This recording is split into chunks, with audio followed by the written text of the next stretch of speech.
Hello, my friend. Welcome to the Sleepy Archive. I'm so glad you're here. How was your day today? Before your eyes get too heavy, a little like and subscribe goes a long way. Sweet dreams. Where tonight we meet two of the ancient world's most compelling figures. Men who occupied the uneasy territory between philosopher, priest, and magician. Apuleius of Madaura, lawyer, novelist, Platonist, author of The Golden Ass, a man tried for the crime of magic who argued, brilliantly, that knowing about magic is not the same as practicing it.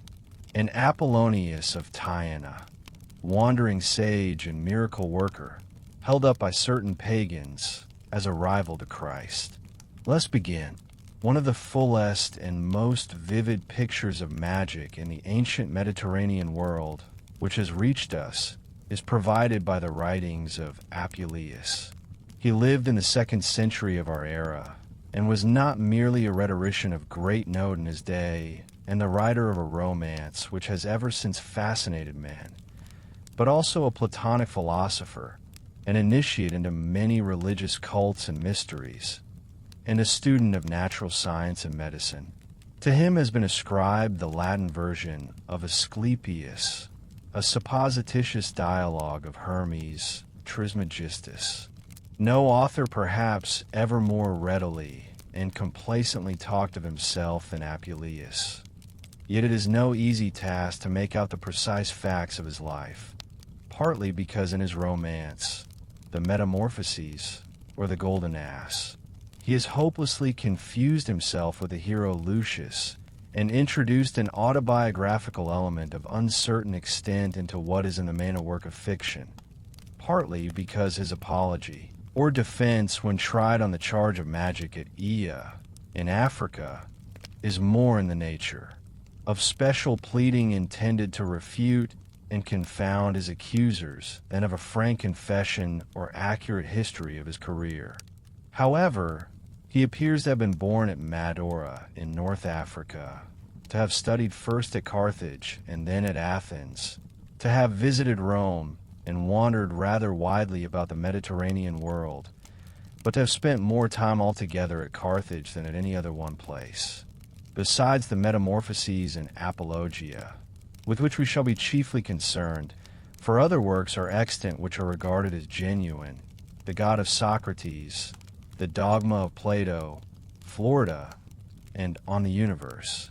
The order in which these works were written is uncertain, but it seems almost sure that the Metamorphoses was the first.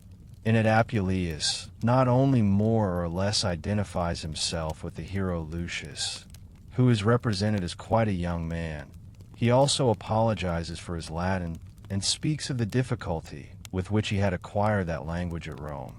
But in the Florida we find him repeating a hymn and a dialogue in both Latin and Greek, or, after delivering half an address in Greek, finishing it in Latin, or boasting that he writes poems, satires, riddles, histories, scientific treatises, orations, and philosophical dialogues with equal facility in either language. Instead now of craving pardon if he offends by his rude, exotic, and forensic speech, he feels that his reputation for literary refinement and elegance has become such that his audience will not pardon him a solitary solecism or a single syllable pronounced with a barbarous accent. It therefore looks as if the Metamorphoses was his first published effort in Latin, and as if his peculiar style had proved so popular that he did not find it necessary to apologize for it again. In the Apology, he seems supremely confident of his rhetorical powers in the Latin language, and even the accusers describe him as a philosopher of great eloquence both in Greek and Latin.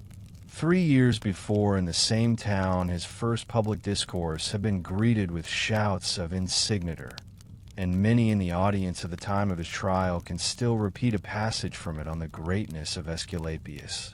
In the Apology, too, he displays a more extensive learning than in the Metamorphoses, and has written already poems and scientific treatises, as well as orations. Indeed, practically all the doctrines set forth in his other philosophical works may be found in brief in the Apology.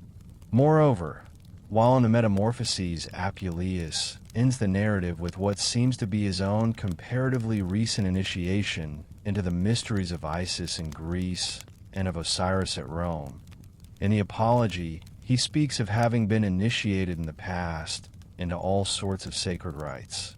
Although he does not mention Rome or Isis and Osiris specifically, it is implied, however, that he has been at Rome in more than one passage of the Apology. Pontianus, his future stepson, with whom Apuleius had become acquainted at Athens not so many years ago, was an adult at Rome before Apuleius came to Aea.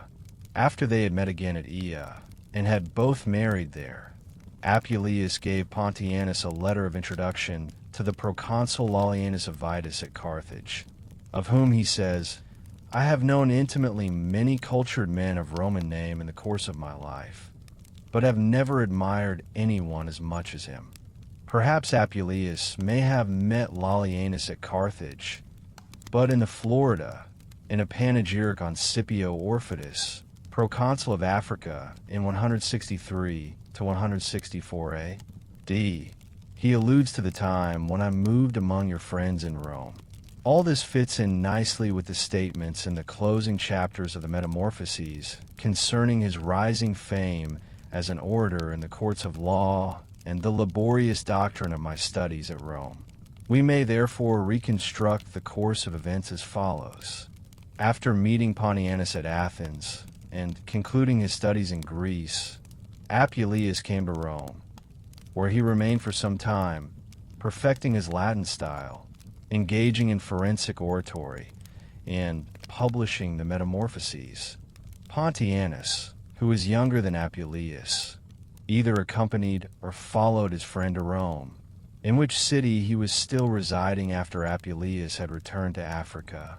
But Pontianus, too, had left Rome and come back to his African city of Aea to settle the question of his mother's proposed second marriage, before Apuleius, who had probably revisited Carthage in the meantime, and was now traveling east again with the intention of visiting Alexandria, arrived at Aea and was induced to wed the widow, who was considerably older than he. On the delicate question of this lady's exact age depends our dating of the birth of Apuleius and the chronology of his entire career. At the trial of Apuleius for Magic Aemilianus, the accuser declared that she was 60 when she married Apuleius, and he had previously proposed to marry her to his brother, Clarus, whom Apuleius calls a decrepit old man. On the other hand, Apuleius asserts that the records, which he produces in court, of her being accepted in infancy by her father as his child show that she is not much over 40. The chief, if not the only, objection to dating the Metamorphoses before the Apology is that nothing is said of it in the latter. But obviously Apuleius, when on trial for magic, would not mention the Metamorphoses unless his accusers forced him to do so. They may not have yet heard of it, or it may at first have been published anonymously, although the probability is that Apuleius would not have spent 3 years at Aea without bringing it to his admirers' attention, or they may know of it. But the judge may not have admitted it as evidence on the ground that they must prove that Apuleius has practiced magic. The Metamorphoses does not recount any personal participation of Apuleius himself in magic arts, unless one identifies him throughout with the hero Lucius. It purports to be a Latin rendition of Milesian tales, and does not seem to have been taken very seriously until the Church Fathers began to cite it, or the accusers may have dwelt upon it, and Apuleius simply have failed to take notice of their charge. All these suppositions may not seem very plausible. But on the other hand, we may ask, how would Apuleius dare to write a work like the Metamorphoses after he had been accused and tried of magic? One would expect him then to drop the subject, rather than to display an increasing interest in it. But let us turn to his treatment of that theme in both those works, and first consider the Metamorphoses. Vast power over nature and spirits is attributed to magic and its practitioners in the opening chapters of the Metamorphoses. By magic's mutterings, swift streams are reversed, the sea is calmed, the sun stopped, foam drawn from the moon, the stars torn from the sky, and day turned into night. While such assertions are received with some skepticism by one listener, they are largely borne out by the subsequent experiences of the characters in the story and by the feats which witches are made to perform. These are sometimes humorously and extravagantly presented, but as crime and ferocious cruelty are treated in the same spirit. This light vein cannot be regarded as an admission of magic's unreality. On the contrary, the magic of Thessaly is celebrated with one accord the world over. Meroe the witch can displace the sky, elevate the earth, freeze fountains, melt mountains, raise ghosts, bring down the gods, extinguish the stars, and illuminate the bottomless pit. Submerging the light of starry heaven to the lowest depths of hell is a power also attributed to the witch Pamphile. By her marvelous secrets, she makes ghosts and elements obey and serve her, disturbs the stars and coerces the divinities. In none of the episodes recorded in the Golden Ass, however, do the witches find it necessary or advisable to go to quite so great lengths as these. Although Pamphile once threatens the sun with eternal darkness because he is so slow in yielding to night when she may ply her sorcery and amours, the witches content themselves with such accomplishments as carrying on love affairs with inhabitants of distant India, Ethiopia, and even the Antipodes. Yet there are also suggested certain limitations to the power of magic. The witches seem to break down the bolted doors, but these resume their former place when the hags have departed, and are to all appearances as intact as before. The man, too, whose throat they have cut, whose blood they have drained off, and whose heart they have removed, awakes apparently alive the next morning and resumes his journey. All the events of the preceding night seem to have been merely an unpleasant dream. The witches had stuffed a sponge into the wound of his throat with the adjuration, "O you sponge, born in the sea, beware of crossing running water." In the morning his traveling companion can see no sign of wound or sponge on his friend's throat. But when he stoops to drink from a brook, out falls the sponge, and he drops dead. The inference, although Apuleius draws none, is obvious. Witches can make a corpse seem alive for a while, but not for long. And magic ceases to work when you cross running water. We also get the impression that there is something deceptive and elusive about the magic of the witches, and that only the lusts and crimes are real which their magic enables them, or their employers, to commit and gratify. They may seem to draw down the sun, but it is found shining next day, as usual. When Lucius is transformed into an ass, he retains his human appetite and tenderness of skin, a deplorable state of mind and body which must be attributed to the imperfections of the magic art, as well as to the humorous cruelty of the author. In the Golden Ass, the practitioners of magic are usually witches and old and repulsive. We have to deal with wonders worked by old wives and not by magi of Persia or Babylon. As we have seen and shall see yet further, their deeds are regarded as illicit and criminal. They are most wicked women, nequissimi muliers, intent upon lust and crime. They practice devotions, injurious imprecations, and ceremonies. Male practitioners of magic are represented in a less unfavorable light. An Egyptian, who in return for a large sum of money engages to invoke the spirit of a dead man and restore the corpse momentarily to life, is called a prophet and a priest. Though he seems a manifest necromancer, and is himself adjured to lend his aid and to have pity by the stars of heaven, by the infernal deities, by the elements of nature, and by the silence of night. Magic is depicted not merely as irresistible or occult or criminal or fallacious. It is also regularly called an art and a discipline. Even the practices of the witches are so dignified. Pamphile has nothing less than a laboratory on the roof of her house, a wooden shelter, concealed from view, but open to the winds of heaven and to the 4 points of the compass, where she may ply her secret arts, and where she spreads out her customary apparatus. This consists of all sorts of aromatic herbs, of metal plates inscribed with cryptic characters, a chest filled with little boxes containing various ointments, and portions of human corpses obtained from sepulchres, shipwrecks, or birds of prey, according as the reading is navium or avium, public executions, and the victims of wild beasts. It will be recalled that Galen represented medical students as most likely to secure human skeletons or bodies to dissect from somewhat similar sources, and possibly they might incur suspicion of magic thereby. All this makes it clear that to work magic one must have materials.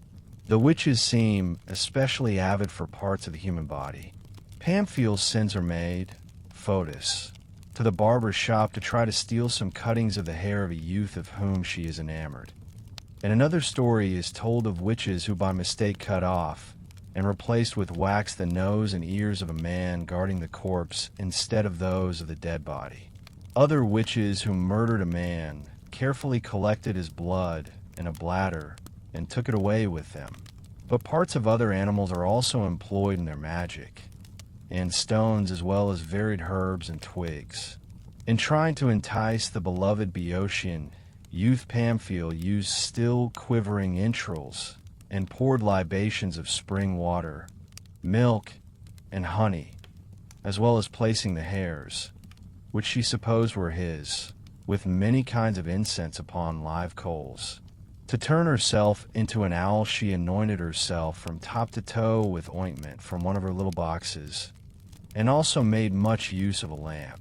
To regain her human form, she is only to drink, and bathe in, spring water mixed with anise and laurel leaf, besides materials. Incantations are much employed, while the Egyptian prophet turns towards the east and silently imprecates the rising sun. As this last suggests, careful observance of rite and ceremony also play their part, and Pamphile's painstaking procedure is described in precise detail. Divine aid is once mentioned, and is perhaps another essential for success. More than one which is called divina, and magic is termed a divine discipline. But we have also heard the witches spoken of as coercing the gods rather than depending upon them for assistance. Their magic seems to be performed mainly by using things and words in the right ways. Besides the witches, magi or sagi, and what Apuleius calls magic by name, a number of other charlatans and superstitions of a kindred nature are mentioned in the Golden Ass. Such a one is the Egyptian prophet already described. Such was the Chaldean who for a time astounded Corinth by his wonderful predictions, but had been unable to foresee his own shipwreck. On learning this last fact, a businessman who was about to pay him 100 denarii for a prognostication snatched up his money again and made off. Such were the painted, disreputable crew of the Syrian goddess, who went about answering all inquiries concerning the future with the same ambiguous couplet. Such were the jugglers whom Lucius saw at Athens, swallowing swords, or balancing a spear in the throat while a boy climbed to the top of it. Such were the physicians who turned poisoners. Other passages allude to astrology besides that already cited concerning the Chaldean. Divination from dreams is also discussed. In the fourth book, the old female servant tells the captive maiden not to be terrified by the idle figments of dreams, and explains that they often go by contraries. But in the last book the hero is several times guided or forewarned by dreams. Omens are believed in. Starting left foot first loses a man a business opportunity, and another is kicked out of a house for his ill-omened words. The violent deaths of all three sons of the owner of another house are presaged by the following remarkable conglomeration of untoward portents. A hen lays a chick instead of an egg. Blood spurts up from under the table. A servant rushes in to announce that the wine is boiling in all the jars in the cellar. A weasel is seen dragging a dead snake out of doors. A green frog leaps from the sheepdog's mouth, and then a ram tears open the dog's throat at one bite. Of scientific discussion or information, there is little in the Metamorphoses. When Pamphile foretells the weather for the next day by inspection of her lamp, Lucius suggests that this artificial flame may retain some properties from its heavenly original. The herb mandragora is described as inducing a sleep similar to death, but is not fatal, and the beaver is said to emasculate itself in order to escape its hunters.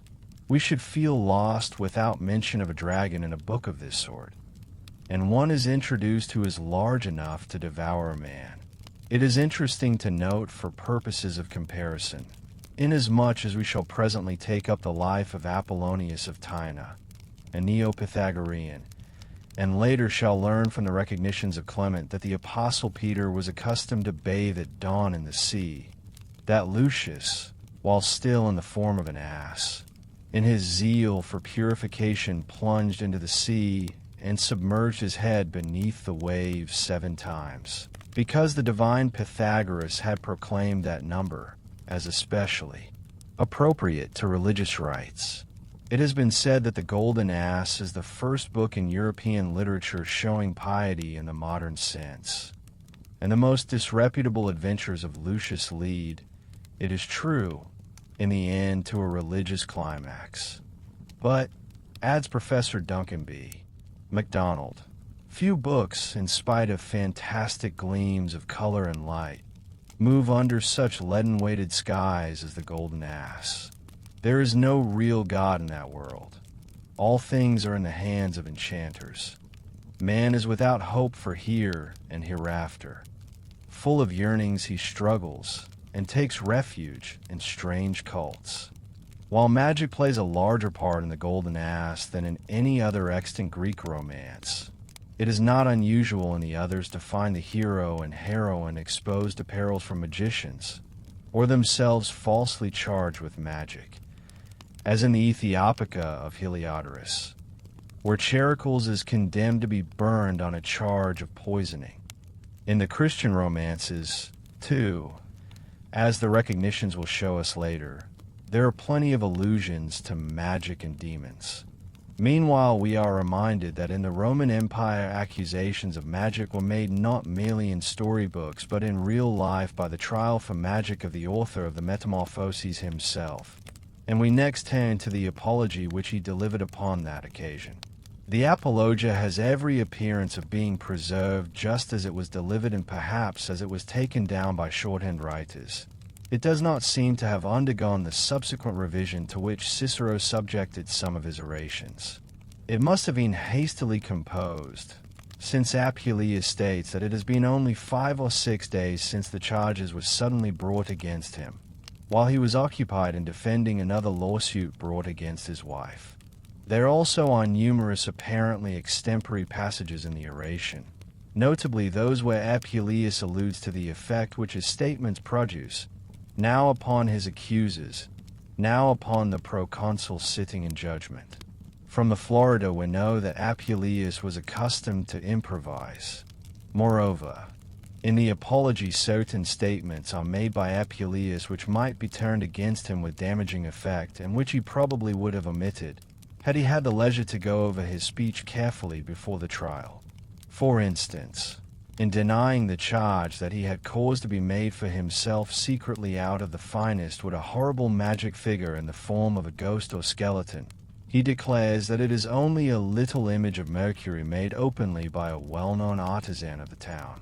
But he has earlier stated that Mercury carrier of incantations, is one of the deities invoked in magic rites, and in another passage has recounted how the outcome of the Mithridatic War was investigated at trials by magic, and how a boy, gazing at an image of Mercury in water, had predicted the future in 160 verses. But this is not all.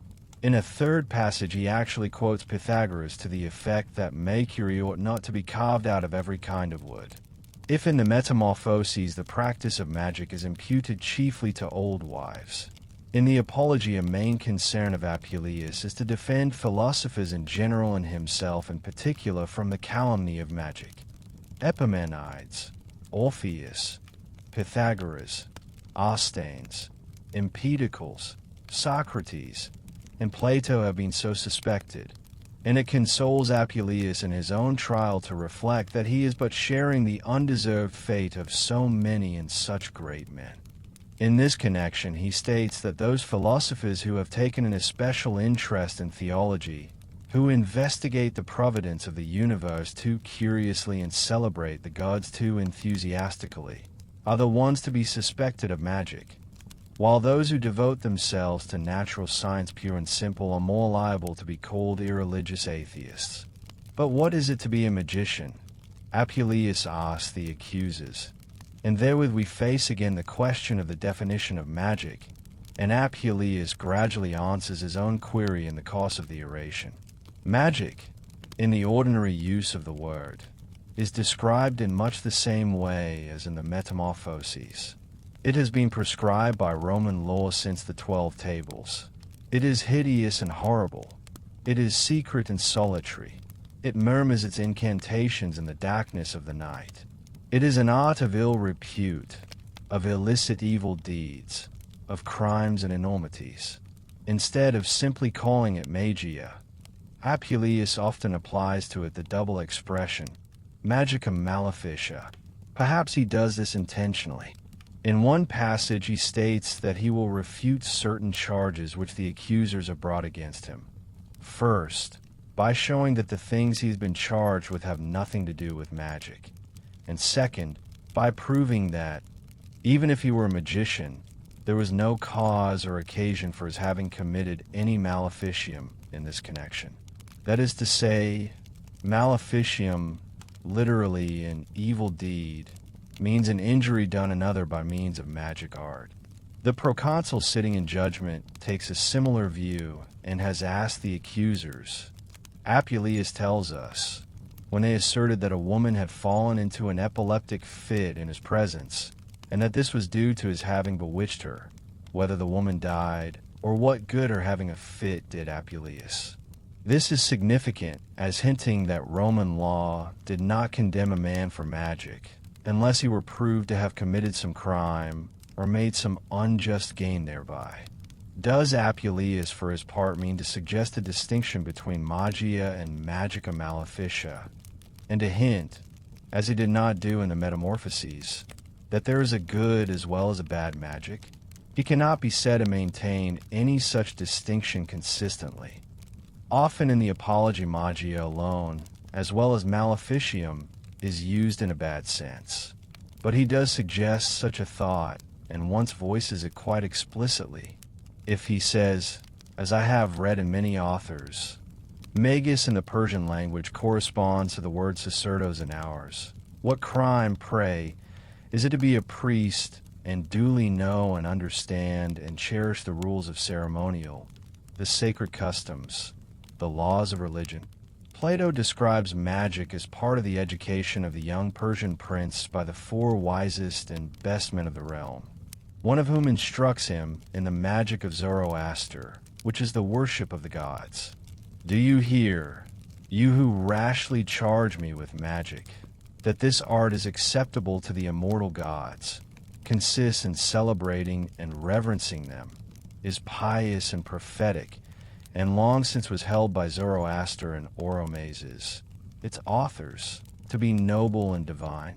In common speech, however, Apuleius recognizes that a magician is one who by his power of addressing the immortal gods is able to accomplish whatever he will by an almost incredible force of incantations.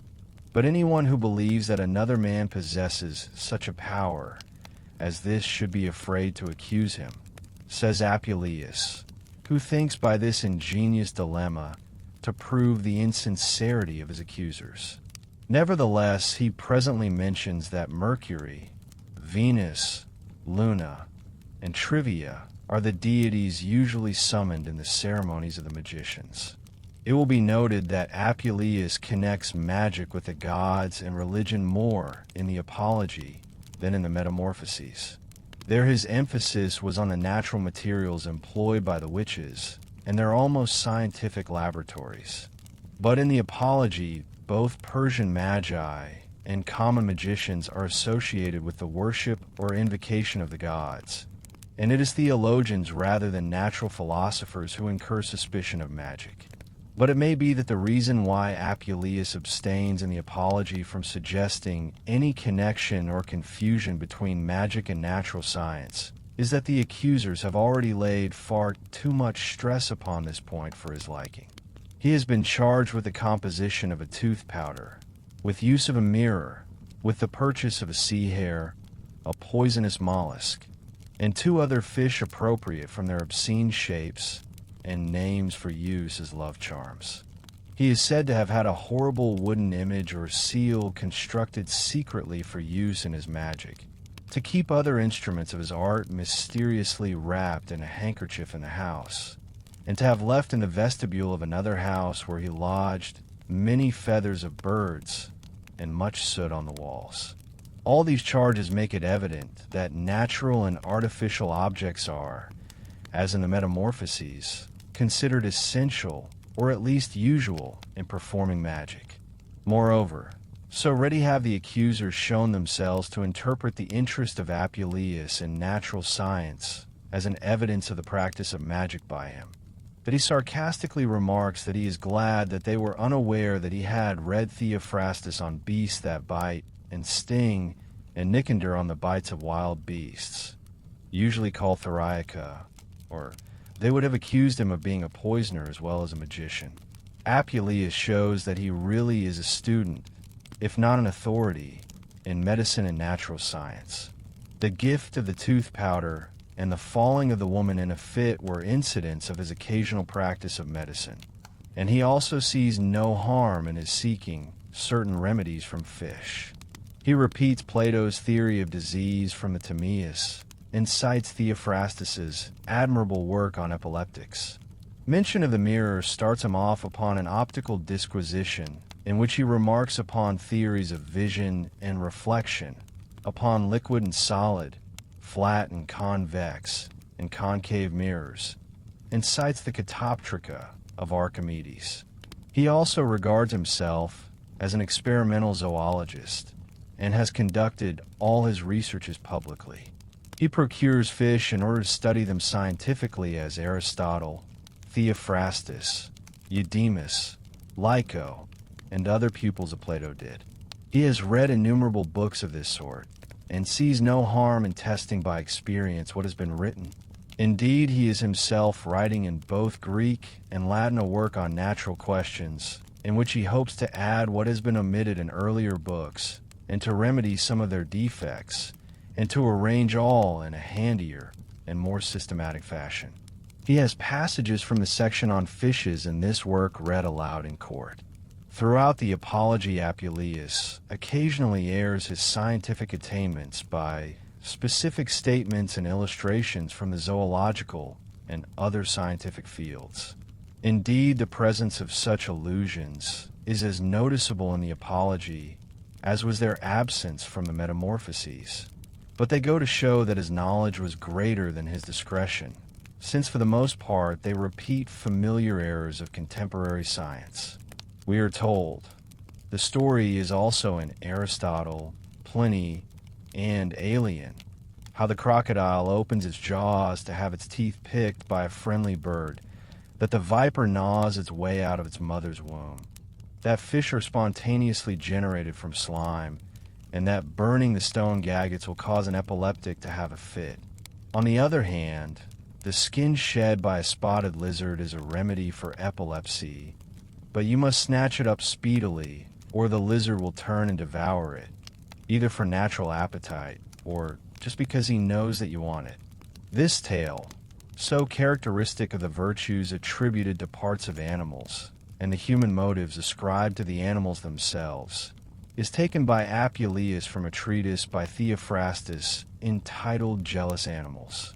In defending what he terms his scientific investigations from the aspersion of magic, Apuleius is at times either a trifle disingenuous and inclined to trade upon the ignorance of his judge and accusers, or else not as well informed himself as he might be in matters of natural science and of occult science.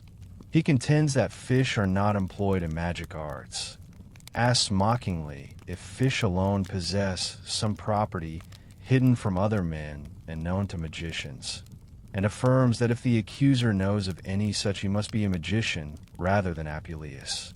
He insists that he did not make use of a sea hare and describes the fish in question in detail, but this description, as is pointed out in Butler and Owen's edition of the Apology, tends to convince us that it really was a sea hare. In the case of the two fish with obscene names, he ridicules the arguing from similarity of names to similarity of powers in the things so designated, as if that were not what magicians and astrologers and believers in sympathy and antipathy were always doing. You might as well say, he declares that a pebble is good for the stone and a crab for an ulcer, as if precisely these remedies for those diseases were not found in the Pseudodiscourides and in Pliny's natural history. It is hardly probable that in the passages just cited Apuleius was pretending to be ignorant of matters with which he was really acquainted, since as a rule he is eager to show off his knowledge even of magic itself. Thus the accusers affirmed that he had bewitched a boy by incantations in a secret place with an altar and a lamp. Apuleius criticizes their story by saying that they should have added that he employed the boy for purposes of divination, citing tales which he has read to this effect in Varro and many other authors. And he himself is ready to believe that the human soul, especially in one who is still young and innocent, may, if soothed and distracted by incantations and odors, forget the present, return to its divine and immortal nature, and predict the future. When he reads some technical Greek names from his treatise on fishes, he suspects that the accuser will protest that he is uttering magic names in some Egyptian or Babylonian rite. And as a matter of fact, when later he mentioned the names of a number of celebrated magicians, the accusers appear to have raised such a tumult that Apuleius deemed it prudent to assure the judge that he had simply read them in reputable books in public libraries, and that to know such names was one thing, to practice the magic art quite another matter. Apuleius affirms that one of his accusers had consulted he knows not what Chaldeans how he might profitably marry off his daughter, and that they had prophesied truthfully that her first husband would die within a few months. As for what she would inherit from him, they fixed that up, as they usually do, to suit the person consulting them. But in this respect their prediction turned out to be quite incorrect. We are left in some doubt, however, whether their failure in the second case is not regarded as due merely to their knavery, and their first successful prediction to the rule of the stars. Elsewhere, however, Apuleius does state that belief in fate and in magic are incompatible, since there is no place left for the force of spells and incantations, if everything is ruled by fate.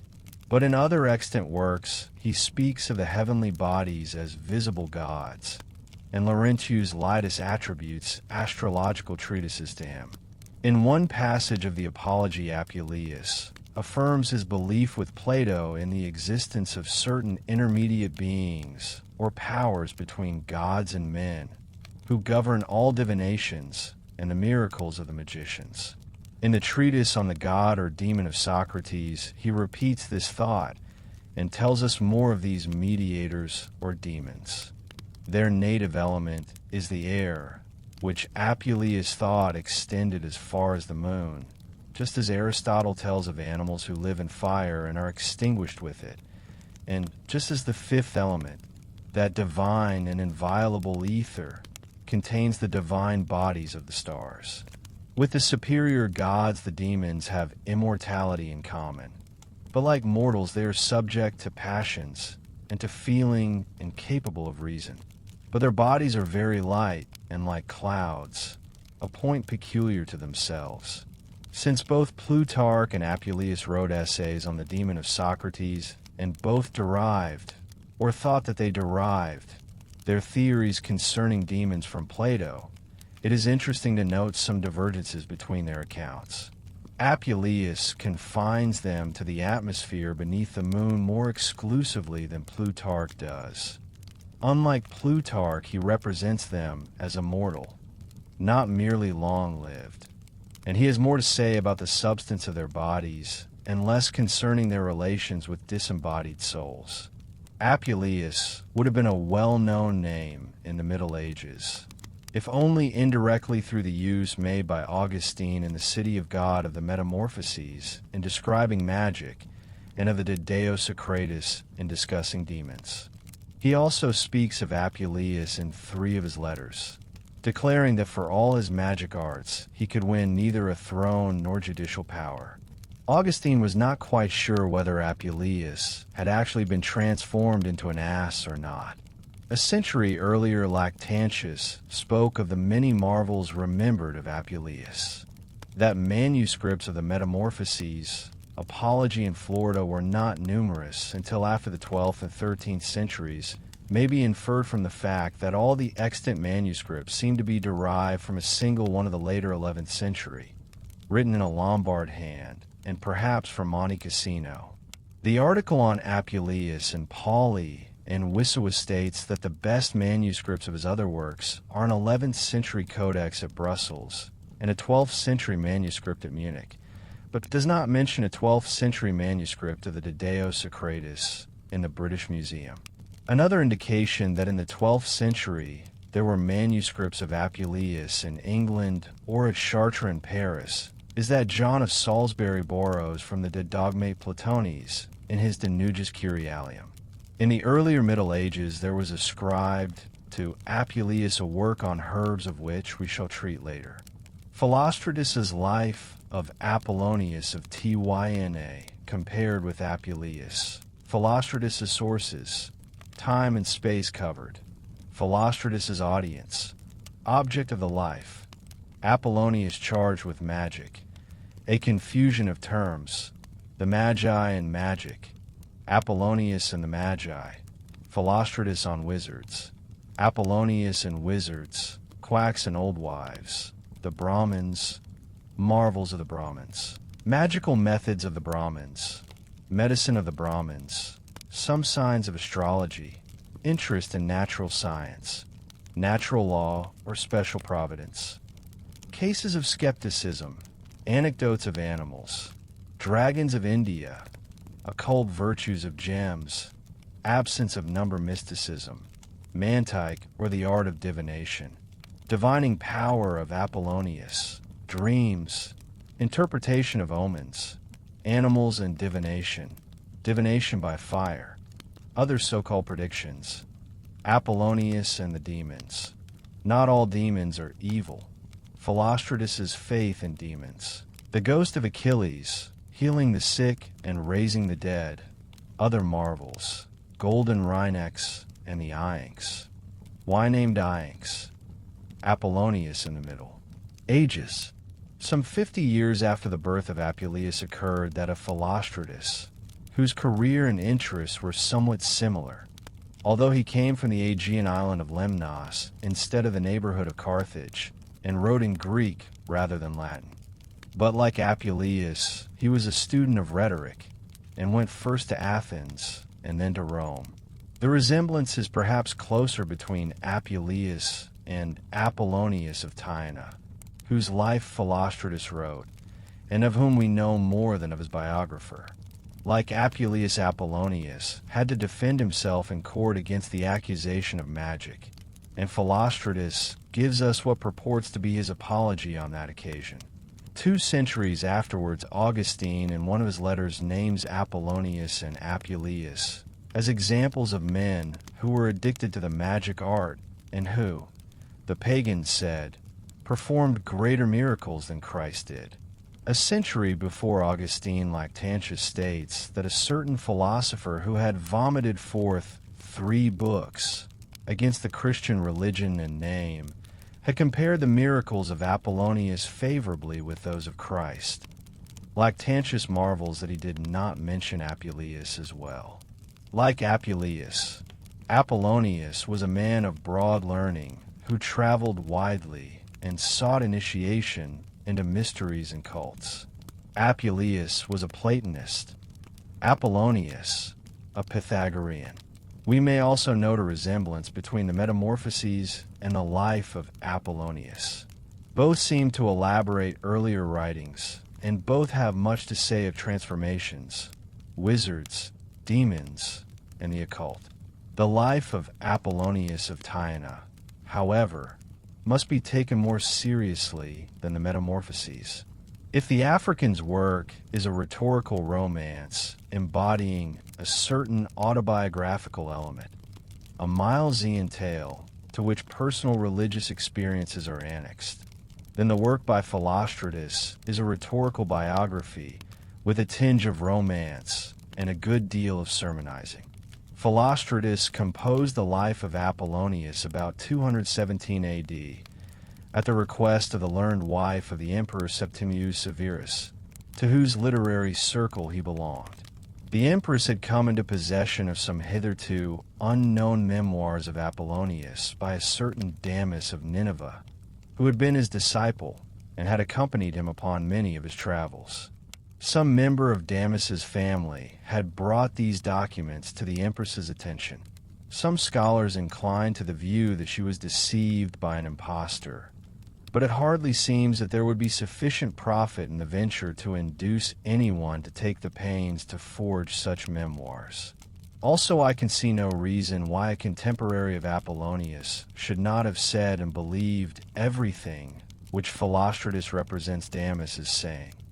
On the contrary, it seems to me just what would be said by a naive, gullible, and devoted disciple, who is inclined to exaggerate the abilities and achievements of his master, and to take literally everything that Apollonius uttered ironically or figuratively.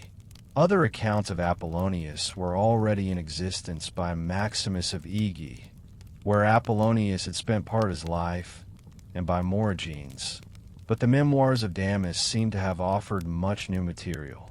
Philostratus accordingly wrote a new life based largely upon Damis, but also making use of the will and epistles of Apollonius, many of which the Emperor Hadrian had earlier collected, and of the traditions still current in the cities and temples which Apollonius had frequented and which Philostratus now took the trouble to visit. It has sometimes been suggested, chiefly by Christian writers intent upon discrediting the career of Apollonius, that Philostratus invented Damis and his memoirs. But Philostratus seems straightforward in describing the pains he has been to in preparing the life, and certainly is more explicit and systematic in stating his sources than other ancient biographers like Plutarch and Suetonius are. He appears to follow his sources rather closely and not to invent new incidents, although he may, like Thucydides and other ancient historians, have taken liberties with the speeches and arguments put into his characters' mouths.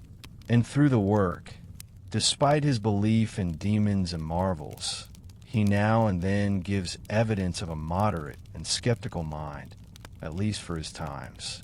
Apollonius lived in the 1st century of our era and died during the reign of Nerva, well advanced in years. It is therefore of a period over a century before his own that Philostratus writes. He is said to commit a number of errors in history and geography, but we must remember that mistakes in geography were a failing of the best ancient historians such as Polybius, and the general picture drawn of the emperors and politics of Apollonius's time is not far wrong. It is true that Philostratus also makes use of tradition which has gradually formed since the death of Apollonius, and introduces explanations or comments of his own on various matters. It is, however, not the facts either of Apollonius's career or of his times that concern us, but the beliefs and superstitions which we find in Philostratus's life of him. Whether these are of the 1st, 2nd, or early 3rd century is scarcely necessary or possible for us to distinguish. If Damis records them, Philostratus accepts them, and the probability is that they apply not only to all 3 centuries, but to a long period before and after. The territory covered in the life is almost as extensive. It ranges all over the Roman Empire, alludes occasionally to the Celts and Scythians, and opens up Ethiopia and India to our gaze. Apollonius was a great traveler, and there are many interesting and informing passages concerning ships, sailing, pilots, merchants, and sea trade. If we ask further, for what class of readers was the life intended, the answer is for the intellectual and learned. Apollonius himself was distinctly a Hellene. Philostratus represents him as often quoting Homer and other bygone Greek authors, or mentioning names from early Greek history, such as Lycurgus and Aristides. One of his aims was to restore the degenerate Greek cities of his own day to their ancient morality. Furthermore, Apollonius never cared for many disciples, and neither required them to observe all the rules of life which he himself followed, nor admitted them to all his interviews with other sages and his initiations into sacred mysteries. This aloofness of the sage is somewhat reflected in his biographer. The life is an attempt not to popularize the teachings of Apollonius, but to justify him before the learned world. The charge had been frequently made that Apollonius came illegitimately by his wisdom and acquired it violently by magic. Philostratus would restore him to the ranks of true philosophers who gained wisdom by worthy and licit methods. He declares that he was not a wizard, as many suppose, but a notable Pythagorean, a man of broad culture, an intellectual and moral teacher, a religious ascetic and reformer, probably even a prophet of divine and superhuman nature. It is not now so generally held by Christian writers as it used to be that Philostratus wrote the life with the gospel story of Christ in mind, and that his purpose was to imitate or to parody or to oppose a rival narrative to the Christian story and teaching. At no point in the life does Philostratus betray unmistakably even a passing acquaintance with the Gospels, much less display any sign of animus against them. Moreover, the Christian historian and apologist Eusebius, who lived in the century following Philostratus and was familiar with his life of Apollonius, in writing a reply to a treatise in which Hierocles, a provincial governor under Diocletian, had compared Apollonius with Jesus, distinctly states that Hierocles was the first to suggest such an idea. Such similarities, then, as may exist between the life and the Gospels must be taken as examples of beliefs common to that age.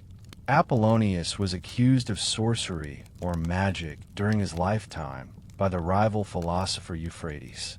The 4 books on Apollonius written by Morigenes also portrayed him as a wizard, and Eusebius in his reply to Hierocles ascribed the miracles wrought by Apollonius to sorcery and the aid of evil demons. Earlier, the satirist Lucian described Alexander the pseudo-prophet as having been in his youth an apprentice to one of the charlatans who deal in magic and mystic incantations, a native of Tyana, an associate of the great Apollonius, and acquainted with all his heroics. A confusion of terms in defending his hero against these charges Philostratus is guilty himself both of some ambiguous use of terms and of some loose thinking. The same ambiguous terminology, however, will be found in other discussions of magic. In a few passages, Philostratus denies that Apollonius was of the Magi and magic to begin with. in his second chapter, Philostratus says that some consider Apollonius a magician because he consorted with the Magi of the Babylonians and the Brahmins of the Indians and the gymnosophists in Egypt. But they are wrong in this. For Empedocles and Pythagoras himself and Democritus, although they associated with the Magi and spake many divine utterances, yet did not stoop to the art of magic. Plato, too, he goes on to say, although he visited Egypt and its priests and prophets, was never regarded as a magician.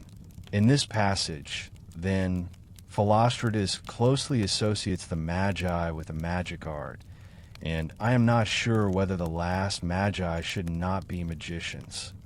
On the other hand, his acquittal of Democritus and Pythagoras from the charge of magic does not agree with Pliny, who ascribed a large amount of magic to them both.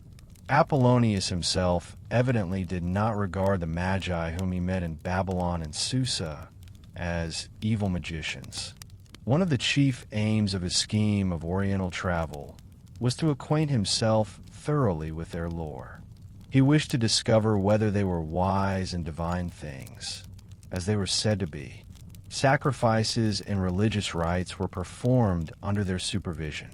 Apollonius did not permit Damis to accompany him when he visited the Magi at noon and again about midnight and conversed with them. But Apollonius himself said that he learned some things from them and taught them some things. He told Damis that they were wise men, but not in all respects. On leaving their country, he asked the king to give the presents which the monarch had intended for Apollonius himself to the Magi, whom he described then as men who both are wise and wholly devoted to you. Quite different is the attitude towards witchcraft and wizards of both Apollonius and his biographer. In the opinion of Philostratus, wizards are of all men most wretched. They try to violate nature and to overcome fate by such methods as inquisition of spirits, barbaric sacrifices, incantations, and besmearings. Simple-minded folk attribute great powers to them, and athletes desirous of winning victories, shopkeepers intent upon success in business ventures, and lovers in especial are continually resorting to them, and apparently never lose faith in them despite repeated failures.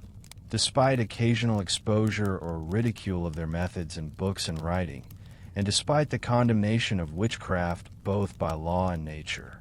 Apollonius was certainly no wizard, argues Philostratus, for he never opposed the fates, but only predicted what they would bring to pass, and he acquired this foreknowledge not by sorcery, but by divine revelation. Nevertheless, Apollonius is frequently accused of being a wizard by others in the pages of Philostratus. At Athens, he was refused initiation into the mysteries on this ground, and at Labadia the priests wished to exclude him from the oracular cave of Trophonius for the same reason. When the dogs guarding the temple of Dictina in Crete fawned upon him instead of barking at his approach, the guardians of the shrine arrested him as a wizard and would-be temple robber who had bewitched the dogs by something that he had given them to eat. Apollonius also had to defend himself against the accusation of witchcraft in his hearing or trial before Domitian. He then denied that one is a wizard merely because one has prescience, or that wearing linen garments proves one a sorcerer. Wizards shun the shrines and temples of the gods. They make use of trenches dug in the earth and invoke the gods of the lower world. They are greedy for gain and pseudo-philosophers. They possess no true science, depending for success in their art upon the stupidity of their dupes and devotees. They imagine what does not exist and disbelieve the truth. They work their sorcery by night and in darkness when those employing them cannot see or hear well. Apollonius himself was accused to Domitian of having sacrificed an Arcadian boy at night and consulted his entrails with Nerva in order to determine the latter's prospects of becoming emperor. When before his trial Domitian was about to put Apollonius in fetters, the sage proposed a dilemma that if he were a wizard he could not be kept in bonds, or that if Domitian were able to fetter him, he was obviously no wizard. This need not imply, however, that Apollonius believed that wizards really could free themselves, for he was at times ironical. If so, Domitian replied in kind by assuring him that he would at least keep him in fetters until he transformed himself in a water or a wild beast or a tree. Closely akin to the Guts or wizards are the old hags and quack doctors who offer one Indian spices or boxes supposed to contain bits of stone taken from the moon, stars, or depths of earth. Likewise, the divining old wives who go about with sieves in their hands and pretend by means of their divination to heal sick animals for shepherds and cowherds. We also read that Apollonius expelled from the cities along the Hellespont various Egyptians and Chaldeans who were collecting money on the pretense of offering sacrifices to avert the earthquakes which were then occurring. We have heard Philostratus mention the Brahmins of India in the same breath with the Magi of Persia, and imply that Apollonius's association with them contributed to his reputation as a magician. In another passage, Philostratus places Guts and Brahmins in unfortunate juxtaposition, and, immediately after condemning the wizards and defending Apollonius from the charge of sorcery, goes on to say that when he saw the automatic tripods and cupbearers of the Indians, he did not ask how they were operated. He applauded them, it is true, but did not think fit to imitate them. But of course Apollonius should not even have applauded these automatons, which set food and poured wine before the guests of the Brahmins, if they were the contrivances of wizards. And in another passage, where he defends the signs and wonders wrought by the Brahmins against the aspersions cast upon them by the gymnosophists of Ethiopia, Apollonius explains their practice of levitation as an act of worship and communion with the sun god, and hence far removed from the rites performed in deep trenches and hollows of the earth to the gods of the lower world, which we have heard him mention before as a practice characteristic of wizards. Nevertheless, the feats ascribed to the Brahmins are certainly sufficiently akin to magic to excuse Philostratus for mentioning them along with the Magi and wizards, and to justify us in considering them. Indeed, modern scholarship informs us that in the Vedic text the word Brahmin in the neuter means a charm, rite, formulary, prayer, and that the caste of the Brahmins is nothing but the men who have Brahmin or magic power. In marked contrast to the taciturnity of Apollonius as to his interviews with the Magi of Babylon and Susa, is the long account repeated by Philostratus from Damis of the sayings and doings of the sages of India. As for Apollonius himself, he was always recounting to everyone what the Indians said and did. They knew that he was approaching when he was yet afar off, and sent a messenger who greeted him by name. Iarchas, their chief, also knew that Apollonius had a letter for him and that a delta was missing in it, and he told Apollonius many events of his past life. We see, Apollonius, he said, the signs of the soul, tracing them by a myriad symbols. The Brahmins lived in a castle concealed by clouds, where they rendered themselves invisible at will. The rocks along the path up to their abode were still marked by the cloven feet, beards, faces, and backs of the Pans who had tried to scale the height under the leadership of Dionysus and Heracles, but had been hurled down headlong. Here too was a well for testing oaths, a purifying fire, and the jars in which the winds and rain were bottled up. When a messenger of the Brahmins greeted Apollonius by name, the latter remarked to the astounded Damis, "We have come to men who are wise without art." The medical practice, if we may so call it, of the Brahmins was tinged, to say the least, with magic. A dislocated hip, indeed, they appear to have cured by massage, and a blind man and a paralytic are healed by unspecified methods. But a boy is cured of inherited alcoholism by chewing owl's eggs that have been boiled. A woman who complains that her 16-year-old son has for 2 years been vexed by a demon is sent away with a letter full of threats or incantations to employ against the spirit. And another woman's sufferings in childbirth are prevented by directing her husband to enter her chamber with a live hair concealed in his bosom, and to release the hair after he has walked around his wife once. Iarchas, indeed, attributed the origin of medicine to divination or divine revelation. His theory was that Asclepius, as the son of Apollo, learned by oracles what drugs to employ for the different diseases, and what amounts to mix the drugs, what the antidotes for poisons were, and how to use even poisons as remedies. This last especially he affirmed that no one would dare attempt without foreknowledge. The Brahmins seem to have made some use of astrology in working their feats of magic. Damis at any rate said that when Apollonius bade farewell to the sages, Iarchas made him a present of 7 rings named after the planets, which he wore in turn upon the appropriate days of the week. Perhaps, too, the 7 swords of adamant which Iarchas had rediscovered as a child had some connection with the planets. Morigenes ascribed 4 books on foretelling the future by the stars to Apollonius himself, but Philostratus was unable to find any such work by Apollonius extant in his day.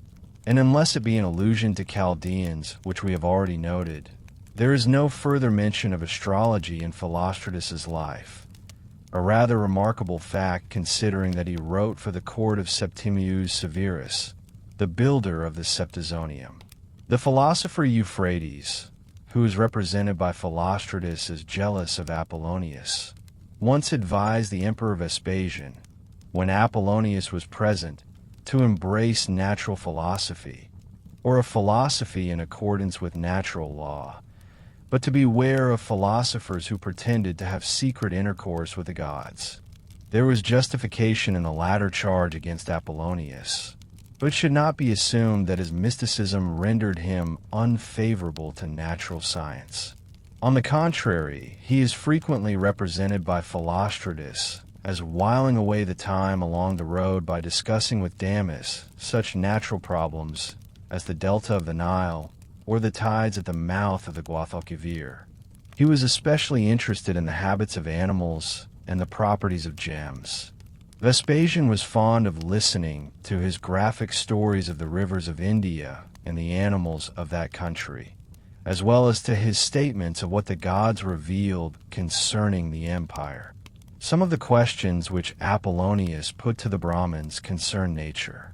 He asked of what the world was composed, and when they said, of elements, he asked if there were 4. They believed, however, in a 5th element, ether, from which the gods have been generated and which they breathe as men breathe air. They also regarded the universe as a living animal. He further inquired of them whether land or sea predominated on the earth's surface, and this same attitude of scientific inquiry and of curiosity about natural forces and objects is frequently met in the life. Natural law or special providence. Apollonius believed, as we shall see, in omens and portents, and interpreted an earthquake at Antioch as a divine warning to the inhabitants. The Brahmin sages, moreover, regarded prolonged drought as a punishment visited by the world's soul upon human sinfulness. On the other hand, Apollonius gave a natural explanation of volcanoes and denied the myths concerning Enceladus being imprisoned under Mount Etna and the battle of the gods and giants. And in the case of the earthquake, the people had already accepted it as a portent and were praying in terror, when Apollonius took the opportunity to warn them to cease from their civil factions. As a matter of fact, both Apollonius and Philostratus appear to regard portents as an extraordinary sort of natural phenomena. A knowledge of natural science helps in recognizing them and in interpreting them. When a lioness of enormous size with 8 whelps in her is slain by hunters, Apollonius at once recognizes the event as portentous, because as a rule lionesses have whelps only thrice, and only 3 of them on the first occasion, 2 in the second litter, and finally but a single whelp, but I believe a very big one, and preternaturally fierce. Here Apollonius is not in strict agreement with Pliny and Aristotle, who say that the lioness produces 5 whelps of the first birth, and 1 less every succeeding year. Cases of skepticism. The skepticism of Apollonius concerning the Etna myth is not an isolated instance. At Sardis, he ridiculed the notion that trees could be older than earth, and he was one of the few ancients to question the swan song. He denied the silly story that the young of vipers are brought into the world without mothers, as consistent neither with nature nor experience, and also the tale that the whelps of the lioness claw their way out into the world. In India, Apollonius saw a wild ass or unicorn from whose single horn a magic drinking horn was made. A draught from this horn was supposed to protect one for that day from disease, wounds, fire, or poison, and on that account the king alone was permitted to hunt the animal and to drink from the horn. When Damis asked Apollonius if he credited this story, the sage ironically replied that he would believe it if he found the king of the country to be immortal. Either, however, the skepticism of Apollonius, as was the case with so many other ancients and medieval men, was sporadic and inconsistent, or it came to be overlaid with the credulity of Damis and Philostratus, as the following example suggests. Iarchas told Damis and Apollonius flatly that the races described by Silax of men with long heads or huge feet with which they were said to shade themselves did not exist in India or anywhere else. Yet in a later book, Philostratus states that the shadow-footed people are a tribe in Ethiopia. At any rate, the marvels of India are more frequently credited than criticized in the life by Philostratus. And the same holds true of the extraordinary conduct and well-nigh human intelligence attributed to animals. Especially delightful reading are 6 chapters on the remarkable sagacity of elephants and their love for mankind. On this point, as by Pliny, use is made of the work of Juba. We read again of sick lions eating apes, of the lioness's love affair with the panther, of the fondness of leopards for the fragrant gum of a certain tree, and of goats for the cinnamon tree, of apes who are made to collect pepper for men by appealing to their instinct towards mimicry, and of the tiger, whose loins alone are eaten by the Indians. For they decline to eat the other parts of this animal, because they say that as soon as it is born it lifts up its front paws to the rising sun. In the river Hyphasis is a creature like a white worm, which yields when melted down a fat or oil that once set afire cannot be extinguished, and which the king uses to burn walls and capture cities. In India are griffins who quarry gold with their powerful beaks, and the luminous phoenix with its nest of spices and swan-like funeral song. Especially remarkable are the snakes or dragons with which all India is filled, and which often are of enormous size, 30 or even 70 cubits long. Those found in the marshes are sluggish and have no crests, but those on the hills and ridges move faster than the swiftest rivers and have both beards and crests. Those in the plain engage in combats with elephants which terminate fatally for both parties, as we have already learned from Pliny. The mountain dragons have bushy beards, fiery crests, golden scales, and a ferocious glance. They burrow into the earth, making a noise like clashing brass, or go hissing down to the shore and swim far out to sea. Terrifying as they are, the Indians charm them by showing them golden characters embroidered on a cloak of scarlet, and by incantations of a secret wisdom. They eat the dragon's heart and liver in order to be able to understand the language and thoughts of animals. The dragons, however, are prized more for the precious stones in their heads, which the Indians quickly cut off as soon as they have bewitched them. The pupils of the eyes of the hill dragons are a fiery stone possessing irresistible virtue for many occult purposes, while on the heads of the mountain dragons are many brilliant stones of flashing colors which exert occult virtue if set in a ring. And they say that Gyges had such a ring. But there are many marvelous stones outside the heads of dragons. Who does not know the habits of birds, says Apollonius to Damis in one of his disquisitions upon natural phenomena, and that eagles and storks will not build their nests without placing in them, the one the stone etites, and the other the lichnites, as aids in hatching and to drive snakes away. On parting from the Indian king Phraotes, Apollonius, as usual, refused to accept money presents, but picked up one of the gems that were offered him with the exclamation, "O rare stone, how opportunely and providentially have I found you." Philostratus supposes that he detected some occult and divine power in this particular stone. The Brahmins had gems so huge that from one of them a goblet could be carved large enough to slake the thirst of 4 men in midsummer. But in this case nothing is said of occult virtue. The Brahmin Iarchas felt sure that he was the reincarnation of the hero Ganges, son of the river Ganges, because as a mere child he knew where to dig for the 7 swords of adamant which Ganges had fixed in the earth. Presumably these were magic swords, and their virtue in part due to the stone adamant of which they were made. Less is said in the life of the virtues of herbs than of gems, but the Indians made a nuptial ointment or love charm from balm distilled from trees, and drugs and poisons are mentioned more than once, mandragora being described as a soporific drug rather than a deadly poison. Considering that Apollonius was a Pythagorean, there is surprisingly little said concerning perfect numbers and their mystic significance.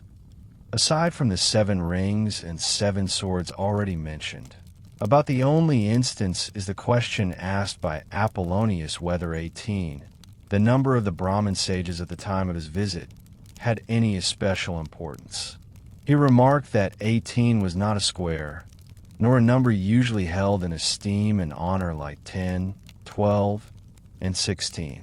The Brahmins agreed that there was no particular significance in 18, and further informed him that they maintained no fixed number of members, but had varied from only 1 to as many as 70, according to the available supply of worthy men.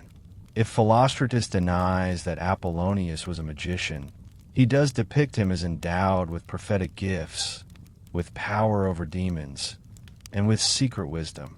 He rather likes to give the impression that the sage foretold things by innate prophetic gift or divine inspiration, but even or witchcraft was.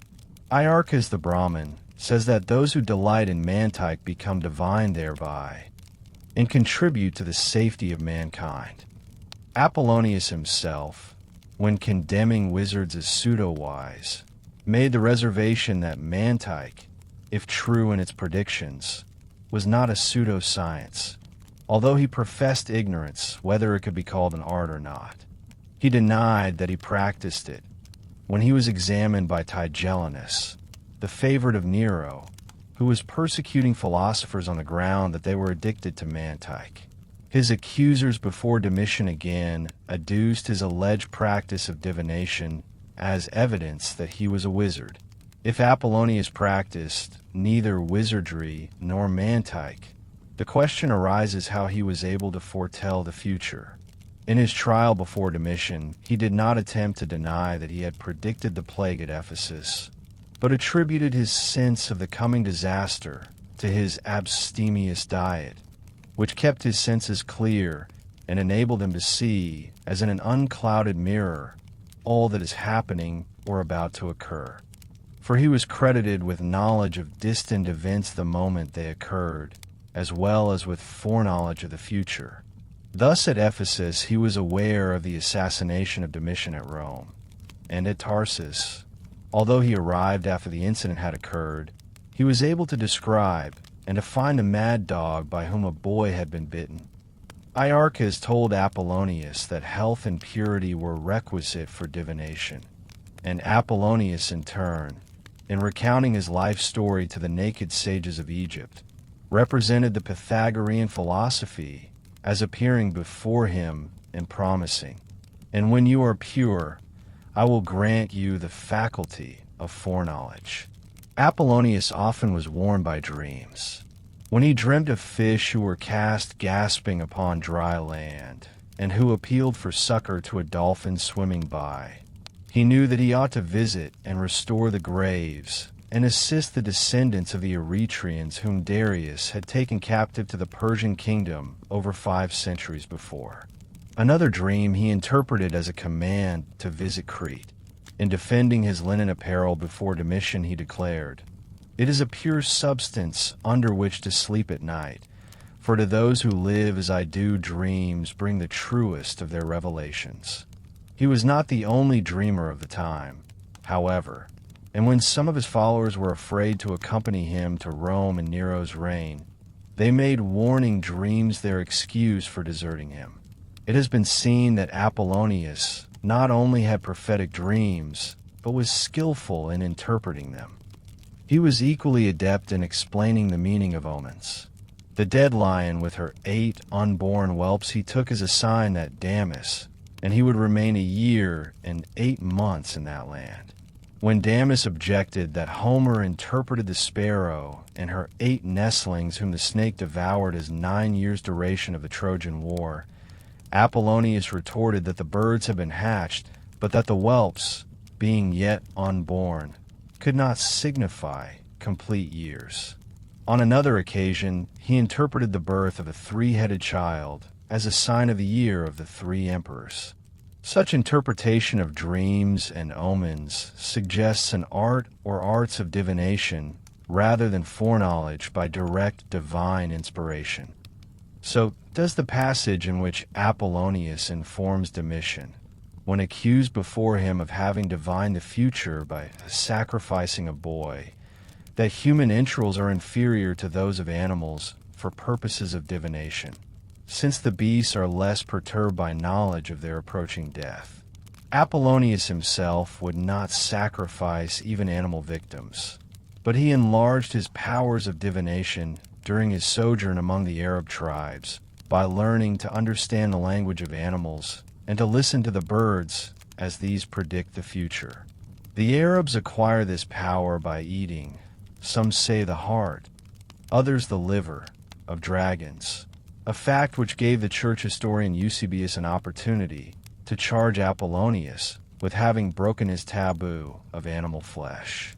Although he did not sacrifice animals and divine from their entrails, Apollonius appears to have employed practices akin to those of the art of pyromancy, when he threw a handful of frankincense into the sacrificial fire with a prayer to the sun, and watched to see how the smoke of it curled upwards, and how it grew turbid, and in how many points it shot up. And in a manner he caught the meaning of the fire, and observed how it appeared of good omen and pure.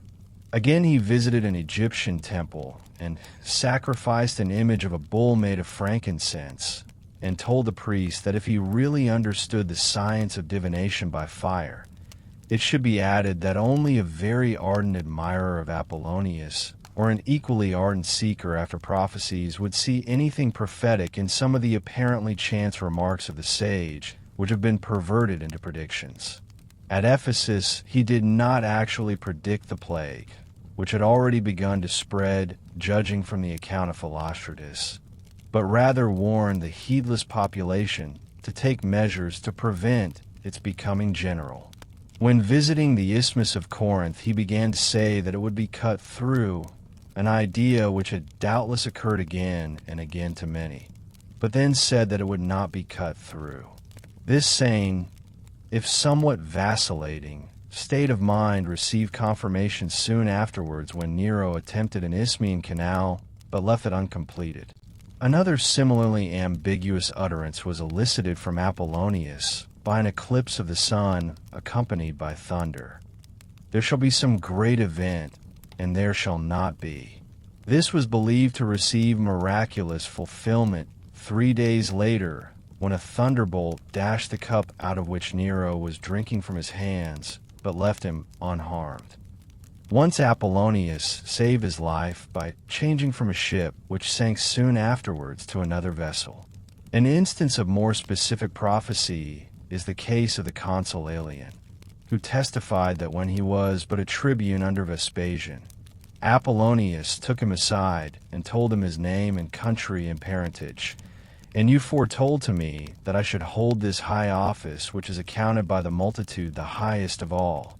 But Aelian may have exaggerated the accuracy of Apollonius's prediction, or the latter may have made a shrewd guess that Aelian was likely to rise to high office. The divining faculty of Apollonius enabled him to detect the presence and influence of demons, phantoms, and goblins, whose ways he understood as well as the language of the birds. At Ephesus, he detected the true cause of the plague in a ragged old beggar, whom he ordered the people to stone to death.